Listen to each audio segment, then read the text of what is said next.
Good morning, everyone.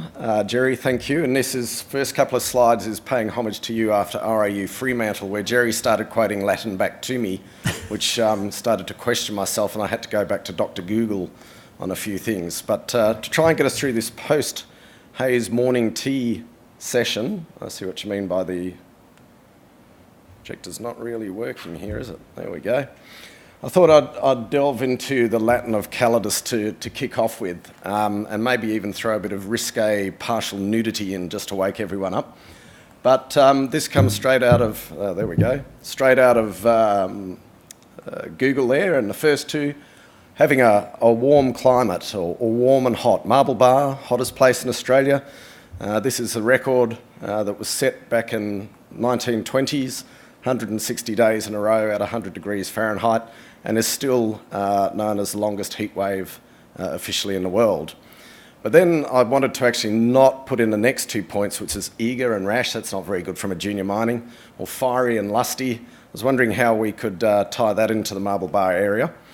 And early July, Marble Bar races, first weekend of July, if you're ever up there, race number 7, the mixed breed handicap, open to all comers, or commonly called the Undies Run, in honour of charity up there. And here's your partial nudity, and there's certainly some rash people and what they wear, and I think it gets a little lusty later on in the evening. So there we go, Jerry, fully defined for you. Anyway, moving on with the project itself, probably a lot simpler than the Latin we just went through. So gold was first discovered here in 1895, and this is a story of consolidation. Why do you have near 2 gram gold outcropping in Western Australia that hasn't been mined before? And it really was fragmented ownership. We did about 7 transactions, pulling it together, listed in June 2017 with 400,000 ounces, and we've now tripled that resource to 1.25 million ounces with near on 800,000 ounces in indicated.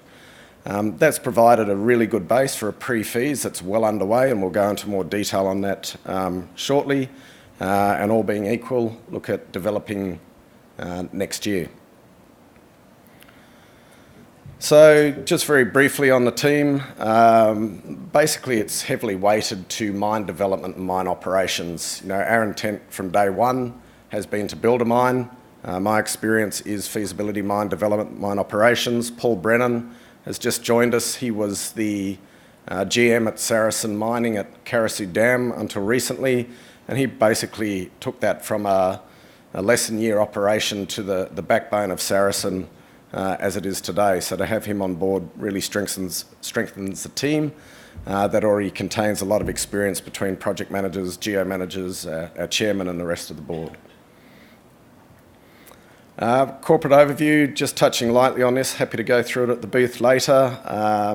I think some of the main points is we did reverse this out of a London company called Keris, where I was the MD. That's why they're the largest shareholder.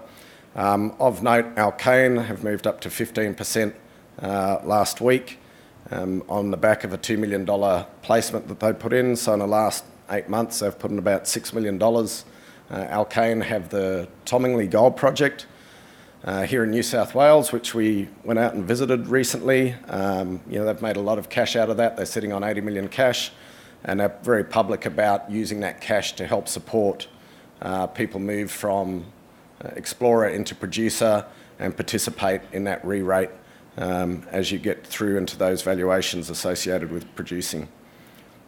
A couple of good funds on there from North America, Singapore, and also here in Australia. So where are we? We're in the Pilbara of Western Australia. Millennium Minerals is our nearest operating mine, doing near on 100,000 ounces per annum, about 90 odd kilometres away. Novo Resources, also one of our shareholders. They've got the 900,000 ounce Beatons Creek deposit, about 75 kilometres away. And I had the wonderful opportunity to have my 21st working underground at Bamboo Creek. So have had a fair bit of experience in this part of Australia. Zooming in on the tenements, so essentially we control the whole of the Warrawoona Greenstone Belt now, bar a couple of postage stamps. It's this greenstone belt that's sandwiched between a couple of granites. That's what gets all the juices flowing into it, and that's why Klondike, which sits at the epicentre of that is really where we're focused, and it contains 92% of the gold. So if we zoom into where Klondike is, and this is the ridge lines that are formed from that mafic sequence being squashed between the granites, this is outcropping mineralisation. We put a release out a couple of weeks ago with trenching, over 30 metres at almost a couple of grams a tonne.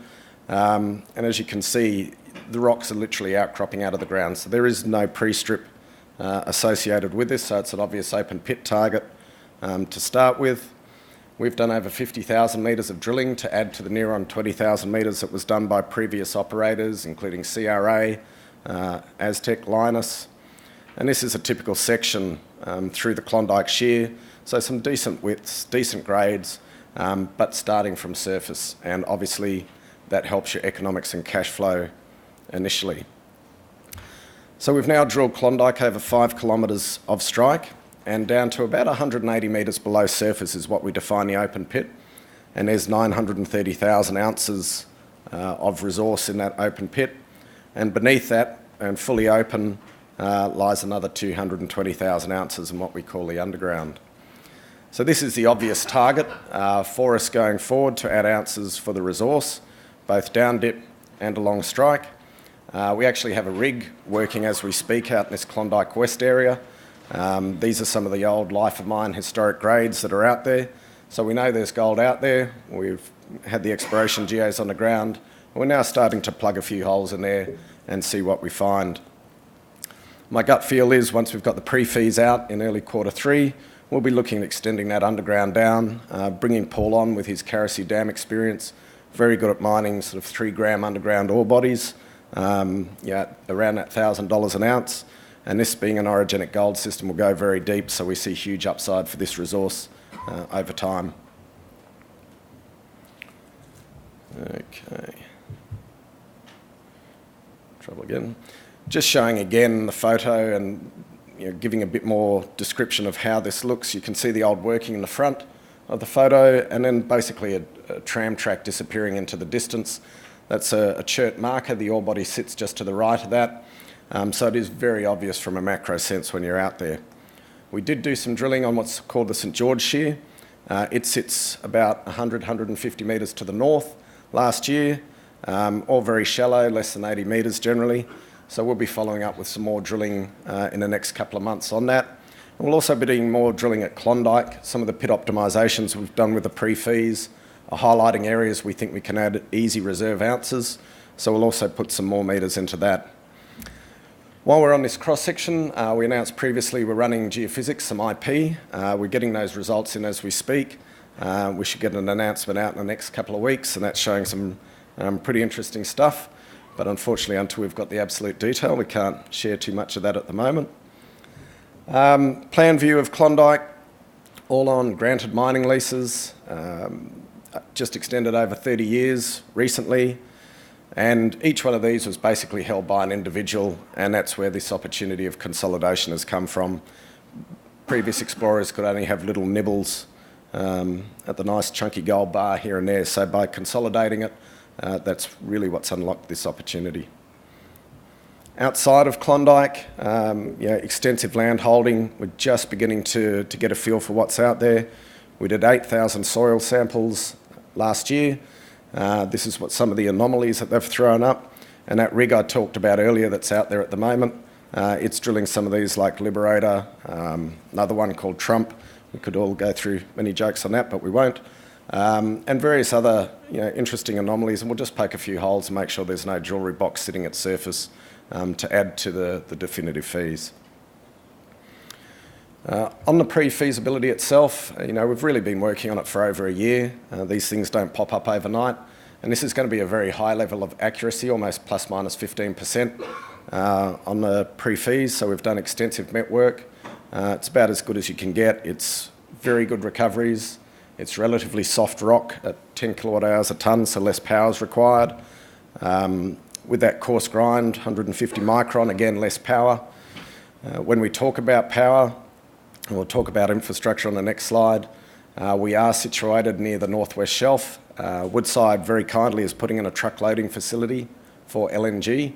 So we'll be trucking LNG in, which is a cheaper fuel than diesel to power gensets, and also obviously a lot cleaner, but metallurgically about as good as you can get.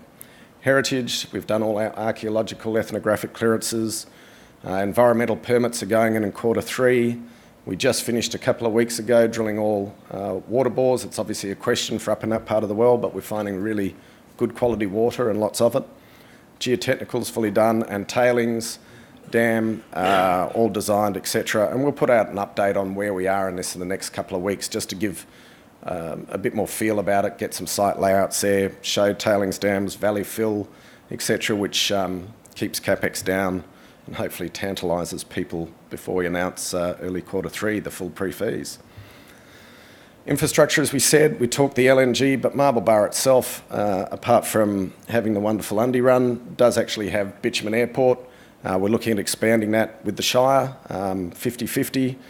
There's 100 rooms in town. There's an all-weather road to within 3 kilometres of the site that's council maintained.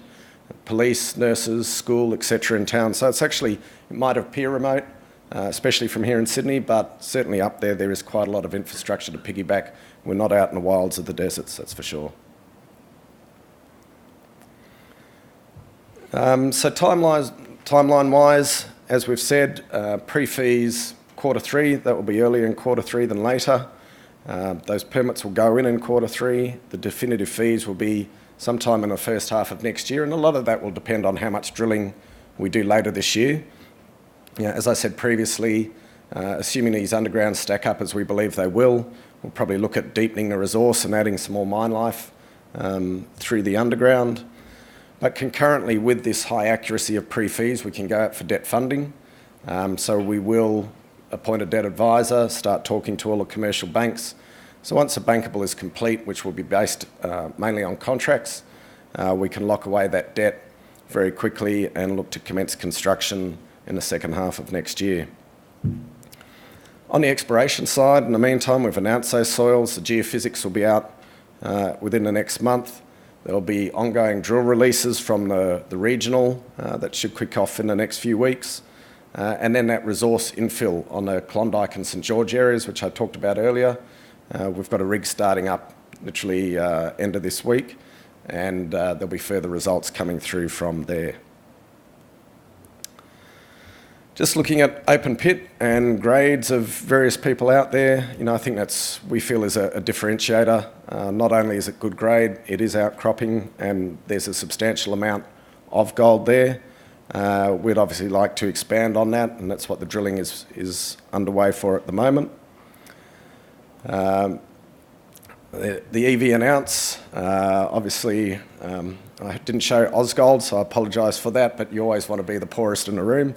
But these are more the sort of move into the pre-fees, feasibility level guys, and that's where we're heading in the next couple of months, so that's more what the comparison is about.